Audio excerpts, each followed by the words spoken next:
So welcome back to Our Life Beginnings and Always. This is possibly the third part of a video. And if it is, then here we are in the third part of the Boardwalk adventure. With Derek, we had just rode a Ferris wheel with him and Nicholas. And he tried to confess his feelings, but couldn't. He strolled from the exit to the nearest stall to ask the employee what time it was. 8 p.m. was quickly approaching. We better go to the meetup place. Can you help me get Nico on my back again? How about I carry him now? No, let me take a turn with the kid. Yeah, I can do that. No, let me take a turn with the kid. Oh. Instinctively, Derek pulled back. He clung tighter to his youngest brother. Keeping the weight of that burden squarely on himself, he waited calm and stable. Ultimately, the tension in his face and the hesitancy in his heart faded, and he accepted your offer graciously. That'd actually be great. Thanks, Marina. Derek shifted his grip on Nicholas before he propped the small boy over to your shoulders. You tucked your elbows around Nico's knees and hunched over so he wouldn't slip off. I was wondering if this is going to be an option. So, Elizabeth can carry him for him, but I'm guessing he won't. So, probably, that's something I gotta deal with later, sorry. I'm checking my emails while I do this, I shouldn't be. But yeah, so I wonder if she won't now. Nicholas draped heavily on your back like a fluffy car pattern cape. He really wasn't that heavy, but you could easily imagine how carrying that extra load could get tiresome after a while, and Derek definitely needed a break. Perfect! Together, you wandered across the path. The people surrounding you were full of enthusiasm, bustling from ride to ride and store to store, but a quiet pace had settled between you and Derek. Your day at the boardwalk was already coming to an end. The sky had gone completely dark by the time you reached the meeting spot, but the world around you was still awash with light. Oh, look at how pretty this is in the dark. Wow. Wow. That's really cool, all the colors they did here. That really pops. I like how you can see inside that building now. Does that... Let me if I go back one. Let's see. Yeah, that's cool. The lights come inside the buildings. And you can see, like, screens and stuff in there. That's really cool. That's a nice touch. Street lamps bore down on you while the spotlight shot upward to illuminate the biggest rides. You and Derek huddled at the side of the path. You wanted to stay out the way the other visitors who were trickling off to the parking lot and the ones who were rushing the opposite way for a last-minute excursion to the boardwalk. You hoped the strangers enjoyed themselves, but for you and Derek, plus the sleeping Nicholas, there was nowhere to go. At least not until you caught sight of your currently missing family members. I figured. Good for us, we win. He used the break as an opportunity to readjust Nicholas. He started to slide a bit during the trip over. Since there were only 2 awake members of your group, you both wordlessly kept your eyes peeled. Every figure approaching in the distance was scrutinized and then disregarded as just another stranger. That process repeated for a few minutes, but eventually 2 shadowed forms come down the path, stepped right under a light, and you immediately recognized them. Jorge! Elizabeth! Derek jumped up and waved his hands over his head. He was entirely free to draw attention to himself that way, thanks to you taking over piggybacking Nicholas. Even on the other end of the boardwalk, you could tell Elizabeth was smirking. When Derek's brother and your sister... Oh my goodness, I forgot. Oh no, I forgot that happened. Oh, she just looks so dumb. I am sorry. This doesn't look great either. But this looks so dumb. She's got the dumbest one of all. When Derek's brother and your sister rejoined you in the first stall, you were proven right. She definitely had a leering smirk. So Marina would have the shooting star on her right cheek, right? I'm just saying. Mm-hmm. It's very cute that you're taking a turn with the precious baby. You would be if I wasn't. Ha! Derek barked out a laugh. Elizabeth's smile wasn't the only knowable thing on her face, and even Derek wasn't polite enough to let her get away with it. Maybe, but what's that on your forehead? The oldest kid hadn't returned exactly the same way you'd left her. She now had a bright white golf ball emblazoned on her skin with non-toxic water-soluble paint. That shit-eating grin on this man's face, too. He knows. So much for not needing something like that. After just a small huff, Elizabeth plainly laid out her case. Jorge and I talked a little bit about the sports we liked. When I told him I did golf, he suggested I get a face paint of that. I did it. It was fun. Her chin was high, and she spoke with defiance. Elizabeth absolutely refused to be embarrassed by her change of mind. Jorge stood at your sister's side and probably took credit for the accomplishment. She didn't want to do it before because she was just being an Eliza-Brat. Huh? Nice try. Better than being a Borge. Jorge, or a Borge. Jorge and Elizabeth chuckled at the quips. I had to think of how you'd say that. Apparently they had unique nicknames for one another now. It left Derek nearly speechless. Wow. Clearly you and Derek weren't the only ones who went through a bonding experience this evening. I imagine you had fun. I feel like I'm being replaced, you joked. That's so cute, Eliza-Brat. It's sweet you're getting along. I feel like I'm being replaced. You are. Sorry. Tell that to our moms. I think I could convince them to adopt Jorge. Tell that to Jorge's parents. Lighthearted laughter drifted around in the group. Whether you were divided up or all together, the Suarez and foster kids enjoyed each other's company. Foster kids? Because I can finally explain this now, because I forgot to do it in the last one with the adoption. We're adopted. Foster kids. Ah ha ha ha! It was part of the joke of naming them that. Ah ha ha ha ha. Your sister then exhaled calmly and followed it with a sage nod. I'll take Nicholas now. Oh, whether Derek was going to agree or disagree with the offer, you didn't know, but Elizabeth didn't give him the chance. She was suggesting what he thought. She wasn't suggesting what he thought she was. Okay, actually, no, she does still do this. We've got like 10 or 15 minutes left. The two of you should use it. What? You want us to leave him with you? Uh-huh. Derek took a hesitant step back and turned his face away. His expression tensed the same way it had when he first realized Nico was going to be asleep for the rest of the trip. Nicholas is going to be mad if I'm not there. The resistance was a weak mumble, and his middle brother spoke with much more boldness. Nicholas isn't going to know, and what he doesn't know won't kill him. Jorge!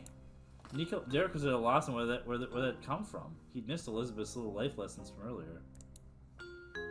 Derek, let's go for it. Come on, Boardwalk, live a little. I don't know. You two are my heroes. We gotta go, Derek. Be time for that before parents get here? Derek, let's go for it. Hurry up. See, even your darling Marina wants you to stop being such a goody two-shoes for a single second. Go have fun for Pete's sake. Oh, jeez. First Cove, now this. You are a jerk. Yeah, hurry. You have stuff to do at the boardwalk. We're at the boardwalk. You have to do stuff at the boardwalk. We're at the boardwalk. He shyly scuffled his sneaker on the ground with a doe-eyed expression that was more expected from Nicholas. It was exceedingly rare for anyone to tell Derek what the plan was. He was used to coming up with all these ideas and taking charge. Imagine people wanting to do stuff for you without being asked, just like you always wanted. Derek glanced at you. It was impossible not to smile at him. Alright. I'll do it. And then we're doing it. Finally. There was a quick passing of the buck, and Elizabeth took Nicholas into her hand. She carefully positioned his head against her shoulder and cradled his legs under her forearms. Derek found this wholly satisfactory and entrusted his younger brother to her the same way he'd let her borrow the responsibility of watching out for Jorge. No more time was wasted. You shot off down the boardwalk with one more time. The flow of traffic had shifted even more from when you started waiting with everyone except for the moving towards the exit. You pushed against the tide into the heart of the park. Your feet and heart were beating hard. Derek shouted over the sound in a breathless, thrilled voice. The lines are all going to be short this late, but I don't think we can do two. Which do you want to do? Or we don't have to go on a ride at all? Would you be up for riding the Ferris wheel again? Let's hit the roller coaster. How about we get a treat? I want to do what you want to do. Oh, can we do the roller coaster? Yeah, because, you know, he never gets people to want to do stuff he wants to do. Definitely. Okay. The joy in his cheer betrayed how disappointed he must have really been to miss out on the roller coaster before. He had put on a brave face before, and in the end, he'd had a chance to get this due reward. You would make certain he got on that ride. You and Derek sped straight to your goal, but you couldn't help tilt your head back every so often as the roller coaster loomed closer. As Derek had theorized, the line wasn't even half the length it was for most of the day. It only took a few minutes before you were on the platform and awaiting your ride. You jumped in the cart along with Derek and pulled the safety bar down in front of you. He was bursting with anticipation, so the restraints were especially useful. The clicking sound like the winding of a clock chimed out, and the ride began its gradual climb upward. I just realized, no one in this world ever goes to the bathroom. Like, you do stuff all day long sometimes, and they never mention it. I mean, maybe you can, but no one ever goes to the bathroom. I'm just... Not that you would talk about that as a narrator, but it's kind of weird, isn't it? They reached the summit, and after an appropriately stomach-tightening pause, it rolled over the edge. Cool summer air rushed over your face and whipped your hair as you descended at breakneck speed. Derek threw his arms in the air as he squealed in delight. This is one of the only moments where the passing of time actually makes sense to me anyway, but it's all part of my passage of time thing. That we don't act like normal people. Woo! You were jostled in your seat, vibrating with the motion of the coaster. Derek and you took turns knocking into each other around every bend. When you came to a jarring stop back at the station, you lifted the side restraint here and made your exit down the other side of the ride. I might have been wrong. I just thought of something that might happen in this. Derek ruffled his hands through his hair to straighten out his characteristic spikes. He was absolutely beaming on the way out. Derek stared at the sparkling stars beyond the glitz and glamour of the boardwalk. Isn't it glitz and glamour? Not... I guess... I don't know. It doesn't matter. There was a peace between you that hadn't been there at any other moment during the trip. Phew. His eyes had stolen the shine from the cosmos when he placed his gaze back on you. Oh my god. That is like the most sappy line. Also, you would not be seeing these stars here. Just this boardwalk alone would have enough light pollution to dim those. Not to mention this is probably in Los Angeles. There would not be stars here. I'm sorry, GB Patch artist lady persons. It was way too awkward to just talk about this before with my little brother right there, but I just want to say I really like hanging out with you, Marina. I love my brothers and parents a ton, and my other friends are great too, but when I have to pick someone to team up with, I think about you. He shrugged his shoulders with a shy grin, and Derek was someone you could count on for honesty, but sometimes it still surprised you what he was capable of. I'm thinking of you too. I'd partner with you anytime. You smiled back at him. You flushed and looked away. Thank you. I can get why you didn't admit that earlier, he joked. I'd partner with you anytime. Oh, cool. Getting the chance to spend some time with truly just the two of you is more than you could have hoped for. You owed Elizabeth one. Despite taking an entire jaunt around the boardwalk, she arrived at the... She thinks of him, by the way, not like in that way, but like, you know... Yeah, be on the same team or something. You still arrived at the entrance before your parents. However, there had been a shift in the group. Nicholas was awake. Here it is! As soon as Derek noticed the small, tired figure standing by Elizabeth and Jorge, he started like he was hit by a bolt. He made a break for his siblings, and you were right behind him.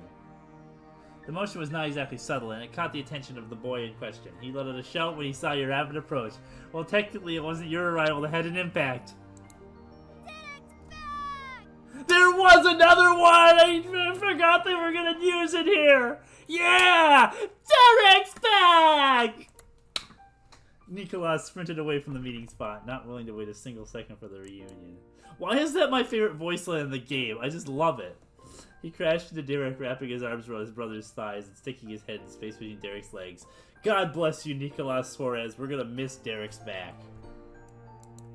Oof! It was powerful enough to knock Derek off balance. He had to swing his arms out to the side to stop his wobbling. Once he was sure he wasn't going to topple over, Derek bent down and scooped up his hanger-on. Seeing Derek carrying Nicholas felt extremely familiar by this point, considering it had been the case for the entire afternoon. But Derek wasn't sick of it yet. He could handle it for a little longer. Derek nudged his head towards the other two members of your party, encouraging you to come. Together, you and Derek walked the rest of the way to the boardwalk entrance, while Nicholas clung onto Derek the whole way. Jorge waved you over. Welcome back. Nice. Hey. And the moment you were whispering distance, you were greeted by a hushed message from your own big sibling. Good job. She put a finger to her cheek and smirked. Derek slowly kneeled to let Nicholas down. The little boy stood on his own 2 feet, and the two hands didn't attach. They only grasped the hem of Derek's jersey instead. While brushing his baby brother's messy hair, Derek glanced up at Nico's temporary babysitters. He stared at them questioningly. What happened? Was the obviously unspoken question. He's only been up for a few minutes. Yeah. He was really grumpy at first because you weren't here. Then we got talking about the dream adventure he'd had while he was sleeping to keep him busy, and that worked. It was really funny, and Nico had a good time too. Jorge beamed with pride at the success, and you noticed how much closer he stood to Elizabeth. Your sister accepted his company just as welcomely. They were their own partners in crime for the day. Right. I'm basically positive that after about 5 seconds, he stopped telling us his actual dreams and was making it all up, but it was cute. Derek blinked at the two as if he'd witnessed a miracle. It kind of was in a small way. He was able to pass the mantle of responsibility, and everything turned out this time. Out fine. However, Elizabeth and Jorge wouldn't be replacing Derek anytime soon, or likely ever. Nicholas must have behaved for a bit. Oh, that's a better one. But now he had his biggest brother here, the youngest lad wanted to be taken care of. He gaze dropped to the ground as he pulled at the end of Derek's shirt. Derek, my tummy hurts. I want an ice cream. No ice cream, Nico. That's not gonna help your stomach. But You can have some of my snacks. I saved you part of it. Derek's tone really sold the idea. It was full of appeal from the fact that it was his snacks. He could hype up a product better than any of the employees running games on the boardwalk. Nicholas brightened immediately. He clasped his own collar and leaned his head all the way back to look up at his brother's face from where he stood against Derek's legs. He wasn't kept waiting long. Derek pulled out the baggie out of his pocket and shifted through the mix of walnuts and cereal to pick up the treat especially chosen for Nico. Once he collected a small handful, he passed over to Nicholas's, carefully dropping the wrong cereal puff one by one. In Nicholas's tiny palm, the amount was almost overflowing. Nicholas gratefully received the offering. He shoved the whole thing into his face and ate directly out of his hand. It reminded you of feeding oats to a pony. Except in this case, Nicholas was both the feeder and the fed. Derek nodded in satisfaction and rolled the bag over in his palm. Jorge, these are for you. He gathered the last wayward pieces of cereal and then offered the well-worn bag of nothing but walnuts to the middle child. It's been a really long day, and there's still a ride back. You should eat something. Jorge didn't argue with that. He gladly accepted his brother's thoughtful gesture. Thank you. Jorge plucked out just one from the pack, the hardiest-looking nut in the bunch, and took a bite out of it. His gaze shifted toward Elizabeth, or Eliza-Brat, as Jorge knew her, and he swallowed his snack. Then he asked a question. Do you want any? Thanks. You know what? I would. Elizabeth was the third person who took a turn opening a hand to receive a snack. Jorge shook a few of the nuts into her waiting palm. Derek, you and Marina can have some too. Nicholas's fingers remained pushed against his mouth, but his distinct chomping stopped. He spoke muffled words filtered through a handful of half-crushed cereal. Okay. I can share too. He stuck his sticky palm up towards Derek's face instead of his own. The gesture had crumbs cascading down his shirt. Nico couldn't reach high enough to get it all the way to his brother's mouth. Really? Really? Really? I mean, if this is accurate, then really, that doesn't seem right. Derek shook with giggles and poked Nicholas's wrist and nudged the pile of soggy cereal away. He had to take a second to breathe before he could explain himself. I've got some of the cereal right here. That'll be from you. Thanks, Nicholas. I'm gonna eat it. The logic seemed sound to Nicholas, or maybe just seeing his brother smile made Nicholas smile too. Either way, he accepted that not taking more of the cereal counted as him sharing it. Yeah, you know, this is crazy. It was only, geez, the time flies when I'm having fun, right? But he wasn't done. Nicholas turned around on a dime, arm still outstretched, and positioned his hand towards you. Amazingly, he wanted to share someone other than Derek. You kiddos are all way too nice. You cooed at his sweetness, you smiled with forced politeness, you had no idea how to react, you matched Derek and laughed. You cringed at how gross the snack was. You matched Derek and laughed. You knew he was trying to be nice, but it was just hilarious. Before Nicholas could start flinging bits of cereal at you in his eagerness to share, a warm voice boomed above the din of the busy boardwalk. Good evening, family and friends. It was Mr. Suarez, and not only him, he spotted all four of the parents waving their way through the crowd. We're here. The sight of his mommy and daddy made Nicholas forget all about feeding you and his pre-chewed snack. He smashed the remaining cereal into his mouth so he could use both his hands to wave at his parents. Dad! Mom! Derek called back with equal excitement. The parents picked up the pace and came to gather around their children. Greetings were shared between all the adults and kids. Is this the most people we've ever had on the screen at once? It might be. They got five of the sprites on here. Like, Derek's small enough that he fits in between everybody. I mean, this is a pre-made sprite, right, of the two parents and Derek.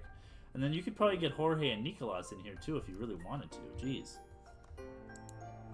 Immediately, Ma noticed the face paint. No, the face paint was now adorning your group. No, because Jorge would be overlapping Ma a little bit, I think. So they couldn't do that. Wonderful. You all look wonderful. So creative. Imagine if we were the only one that didn't get one. Yeah, they could put Nicholas in there. Okay. Nicholas forced himself to swallow the mouthful. This is the moment he'd been waiting for. He sucked in a huge breath, pointed at his cheek, and cheered. Car! That's good. Why, you're right. It is a car. That's Nice. a perfect match for your style, kiddo. Okay, sorry, Mom. Didn't mean to cut you Good. off. Nice. That's a good one. That's my favorite line from you so far, Pam. Jeez. Nicholas giggled gleefully at the praise from the grown-ups. He's got that face on again. Ah. Mrs. Suarez then clasped her hands together and changed the topic, like he's gonna murder somebody. Well, everyone, I'm sorry you beat us here. Hopefully you weren't waiting too long. This is gonna be great. Why is that what they used for that? No, I was fine. I appreciate it. You waiting here for us. We went on a very lovely bike ride across the boardwalk. Really? You were out there just pedaling around on bikes? Mm-hmm. Elizabeth and Jorge's faces of genuine surprise at the news helped to distract from the awkward knowing glances you share with Derek. I don't know. I would do that. That sounds like a great day to me. Returning them was a real hassle. That's why we got here late. Definitely worth it, though. And it was. And you children have a good day. Nicholas threw his hands in the air to answer with full force. Yeah! Derek softly petted his littlest brother's head. His voice was much quieter and distinctly relieved. Yeah. You, Jorge, and Elizabeth nodded and offered your own points of agreement. It might not have gone as you'd imagined, but none of you would consider it a waste of time. It was an experience worth having. That's great. I'm sure you made the most of what you had, but we better get going. It is very late. Perhaps we should pick dinner up on the way home. Absolutely. It's been hours since we left, and Nicholas can always sleep in the car since he won't be home before bedtime either way. All the kids except Nicholas had their face go completely flat. Elizabeth snorted. Mrs. Suarez didn't miss the instant reaction. She raised a brow. Derek straightened the bands in his wrists, broke the news to his mom. There was a glint of amusement in his eyes. Sorry, Mom, I don't think that's gonna happen. Nicholas remained oblivious to the discussion going on about him. He was leaping and bounding from board to board, completely refreshed. His mother frowned. It was obvious to her what had occurred. Mr. Suarez was unflustered. He shared some dignified optimism. Well then. He'll be up to keep us company. True. We'll all be together. Those words reached the small ears of the youngest person there. Nicholas held onto Derek's abdomen like the sound of that promise. His older brother looked down at him warmly. Good job, team. Glad to have you back, Nico, and Jorge, you're such a reliable bro. Oh, they do get him in there! Holy crap, they did it! Look at this, we get all the Suarez family and our moms. There's no way they could fit Lizzie in here, though. He wrapped one arm around Nicholas and reached... They could probably fit her in a little cutaway on the top here, though. He wrapped one arm around Nicholas and reached over to pull his other brother into the hug. Jorge welcomed and reciprocated the embrace. I don't know if they could ever top this many people on a screen at once. The Suarez trio snuggled together in a tight squeeze, and their flaking face paint rubbed off on each other. Your gaze wandered from the public display of affection and went to your older sister. Elizabeth was definitely not a hugger, but you whispered your own siblingly appreciation for her. Thank you for being such a reliable sis. Oh my god, thank you for that. She gave a smug flip of her hair. Forget it. I owed you one after your grand stunt for me on Daddy Day. See, she remembers. I love that. Aw, Elizabeth. Let's go. It's a good thing we did these in this order. Like, this is just... most of my order is random, but that's fun. That was all that needed to be said. Your completed party took their final steps on the boardwalk, heading straight towards the parking lot. Mrs. Suarez was leading the pack. Hey, Mom! Nicholas shouted and waved to get his mother's attention from behind, while still using one hand to grip Derek. Guess what? Elizabeth carried me. She did? That's so considerate. Elizabeth? I carried you too, you little hoe! Oh. Elizabeth. Your moms were walking arm in arm, sharing hushed commentary with each other at distance from the group and tittering over what they heard. I carried you too while you were sleeping. Yeah.